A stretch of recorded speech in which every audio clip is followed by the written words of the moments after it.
Oh boy, I need to use the bathroom. Uh-oh, the door is locked. Whatever shall I do? I have it. What do you have? A penny? What are you going to do with that penny?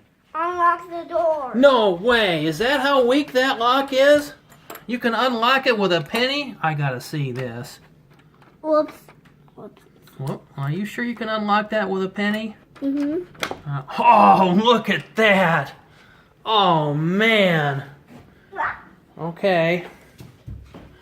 I suppose you think you're pretty smart now. What's that book? Well, if your computer security is so weak that a 4-year-old can break into it, just like he can break into my bathroom door, then you need a copy of Bullseye Breach by Greg Scott. How was that, Chester? Can I see the video?